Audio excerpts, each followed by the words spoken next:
Ya pemirsa, kasus pelecehan anak termasuk kekerasan maupun eksploitasi dan pornografi masih menjadi momok serius di Indonesia. Kasus pelecehan anak bahkan terjadi di lingkup keluarga sendiri. Ini membuat Indonesia terpaksa menyandang status darurat terkait masalah pornografi anak. Lantas bagaimana seharusnya kita bertindak? Kita akan membahasnya lebih dalam bersama psikolog anak Vera Ivanilia. Selamat malam Mbak Vera. Halo, selamat malam Mbak Fariri.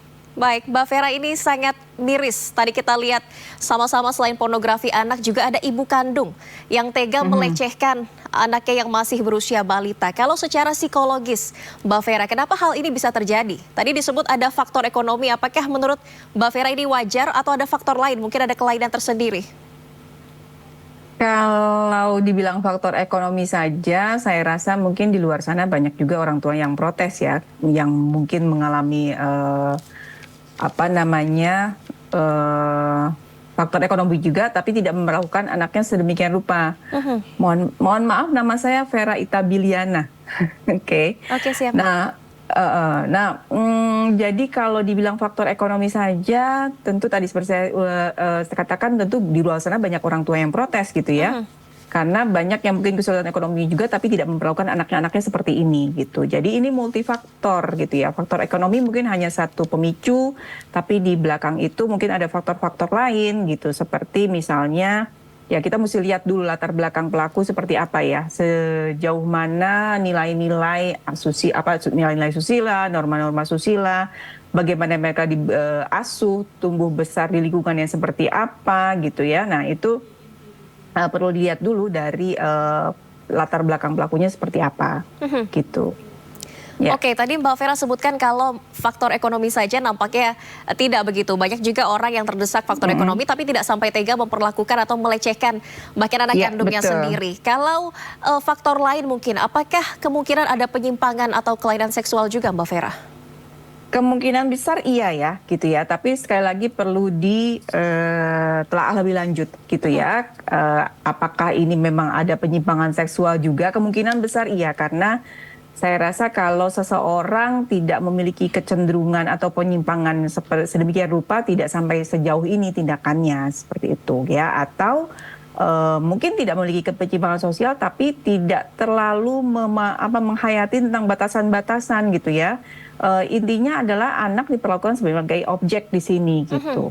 Nah, ini yang perlu ya ini PR kita bersama, karena Indonesia ini kayaknya udah berulang kali ya kalau disebut untuk mendapatkan status darurat perlindungan anak gitu. Dari tahun ke tahun pasti ada kasus-kasus yang membuat kita jadinya kok anak-anak gak aman ya di rumah sendiri, bahkan dengan orang tuanya sendiri gitu. Jadi pandangan bahwa anak ini sebagai objek itu yang perlu ubah gitu ya.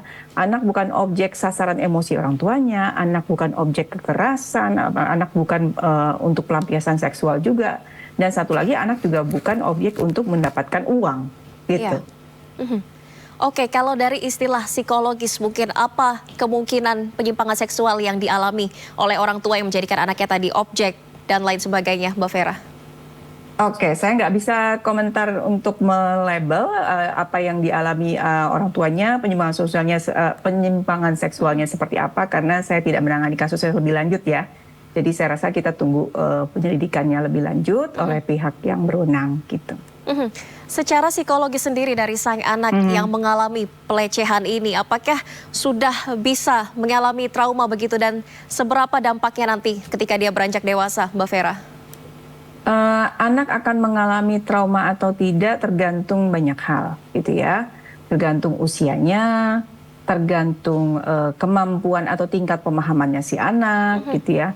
Tergantung juga apa yang dia alami, seberapa intens, seberapa dalam, seberapa kesannya negatifnya yang ditinggalkan seberapa dalam gitu ya. Dan ini dilakukan berapa kali gitu ya, oleh siapa gitu ya. Nah, tentu kalau misalnya kedekatan atau hubungan dengan anak ini tambah dekat, tentu juga traumanya juga bisa jadi mendalam. Jadi banyak hal yang mempengaruhi apakah anak mengalami trauma atau tidak.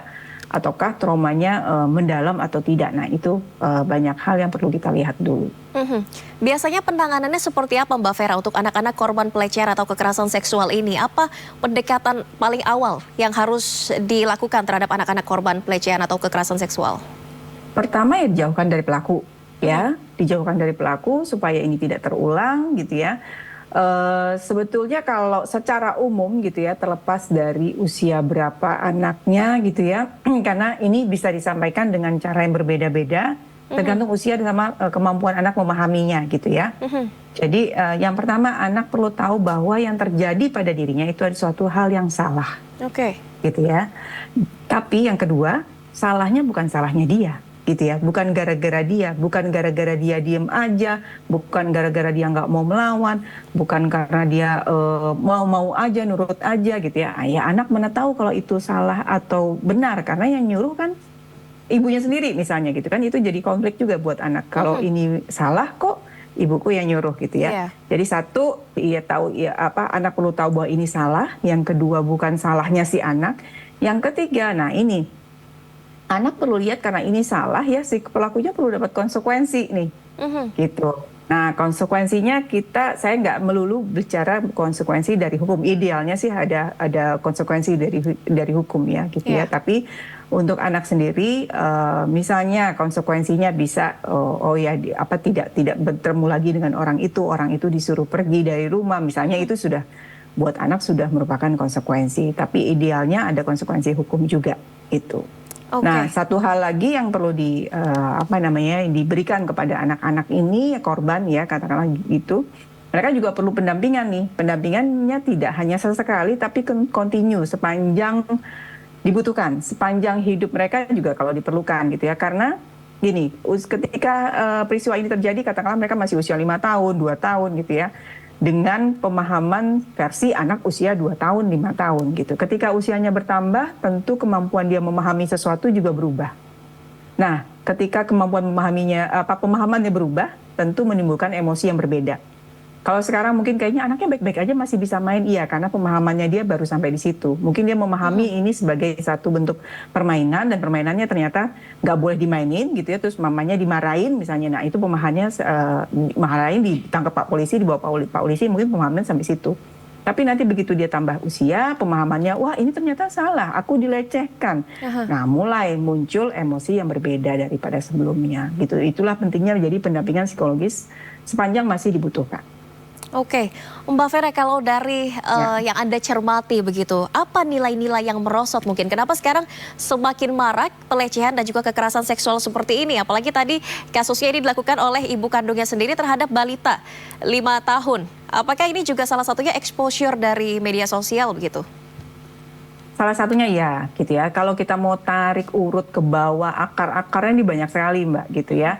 Jadi salah satu mungkin exposure media gitu ya. Media dengan sedemikian rupa memaparkan kasus seperti ini tidak hanya di Indonesia gitu ya, dan banyak, dan kita mesti waspada, mungkin ada usaha-usaha tertentu yang membuat hal ini menjadi biasa. Gitu, karena kok banyak anak-anak yang terlibat, banyak kok video anak-anak, kayaknya it's okay deh gitu ya. Nah itu kita menormalisasi sesuatu hal yang salah, itu hati-hati gitu ya. Terus kalau mau ditarik lagi ya si pelaku sendiri, kita bisa yang notabene adalah orang tua si anak atau ibunya si anak. Nah kita mesti lihat apakah ada ketidaksiapan menjadi orang tua di sana, gitu ya. Apakah mereka siap menikah? Apakah usianya cukup untuk menjadi orang tua? Nah itu banyak lagi akar-akarnya ke bawah sana. Dan terus pengasuhannya seperti apa, gitu ya? Nilai-nilai pengasuhan yang dialami oleh si ibu sendiri ketika dia masih kecil itu seperti apa? Apakah dipenuhi kekerasan, gitu ya? Apakah melakukan tindakan-tindakan seksual seperti itu sudah biasa di dalam keluarganya gitu, sehingga ketika dia menjadi orang tua dia melakukan hal yang sama pada anak. Nah itu jadi banyak. Selain tadi mungkin faktor ekonomi lagi ya, faktor ekonomi itu salah satu aja. Jadi tidak bisa dijadikan alasan gitu ya, karena saya karena butuh uang. Saya rasa sih kalau seperti itu ya, sekali lagi banyak orang tua di luar sana yang protes gitu ya. Oke, Mbak Vera, mungkin peran dari masyarakat sendiri ataupun keluarga terdekat. Tadi Mbak Vera sebutkan ada juga kemungkinan orang-orang yang belum siap menjadi orang tua begitu. Apa peran yang bisa dilakukan oleh masyarakat dan orang terdekat mereka supaya membantu mengawasi juga jangan sampai ada penyimpangan-penyimpangan seksual lagi seperti ini? Oke, yang dibantu adalah gini, dulu sekali beberapa tahun yang lalu kita pernah punya tagline bahwa setiap anak tuh tanggung jawab kita semua gitu ya. Setiap anak itu adalah tanggung jawab kita untuk melindungi dan menjaga gitu ya. Tidak hanya orang tuanya, tapi tetangga, Pak RT, Pak RW gitu ya. Orang yang ketemu di jalan ngelihat anak ini kok berperilaku aneh gitu ya. Kok ibu ini sama anaknya kok perilakunya aneh. Nah, itu juga tanggung jawab kita untuk paling nggak mendekat, ngajak ngobrol gitu ya. Ada apa, pengen tahu, make sure aja anaknya baik-baik aja. Nah, itu satu gitu ya. Terus juga kalau misalnya kita bicara ketidaksiapan tadi untuk menjadi orang tua, nah kita udah banyak sekali usaha-usaha misalnya untuk ya usia yang ideal untuk menikah tuh kapan gitu ya. Terus kita wah PR-nya banyak banget nih Mbak kalau bahas satu ya. Jadi kita mengakar banyak sekali gitu ya. Dan ujung-ujungnya kita punya harapan pemerintah, tapi kalau pemerintah terus ya kapan agak makan waktu lama sepertinya ya. Jadi mesti mulai dari diri kita sendiri. Saya tadi setiap anak tanggung jawab kita. Terus satu lagi ya media sosial, balik lagi gitu ya. Media sosial kita bisa memfilter mana yang mana positif, mana yang sesuai dengan budaya kita, dengan nilai-nilai kita, terutama untuk apa yang dikonsumsi anak-anak juga seperti itu. Oke, tadi juga kita saksikan dua kasus berbeda begitu, tapi ini sama-sama terkait dengan penjualan atau penyebaran konten pornografi anak di media sosial. Memangnya ini banyak peminatnya ya, Mbak Vera ya, untuk konten pornografi, tapi spesifik anak di bawah umur begitu dibandingkan orang dewasa? Nah, buktinya ini laku ya, buktinya subscribernya banyak gitu, dan orang rela bayar. Tadi saya dengar keterangan polisi bayar 350.000 ya untuk join, dan orang rela untuk bayar itu gitu. Nah, itu tadi saya bilang Mbak, hati-hati kita jangan sampai menormalisasikan sesuatu yang salah gitu ya.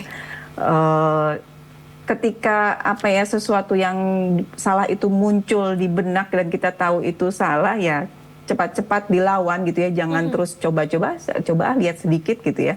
Nah, kalau saya sih percaya setiap manusia punya sisi baik dan sisi jahat ya gitu. Jangan sampai kita mengembangkan, jangan sampai kita terus memberikan makan ke sisi jahat kita, lama-lama bisa jadi gitu ya. Jadi tetap harus berpegangan pada nilai-nilai norma-norma itu kita punya banyak ya. Ada nilai-nilai agama, ada nilai-nilai dari mana kita, budaya kita seperti apa gitu ya, norma-norma sosial gitu ya. Ini anak loh, kita bicara anak itu adalah makhluk yang lahir karena kita harapkan, kita sayangi, kita cintai, dan kita harus lindungi, bukan objek seksual gitu.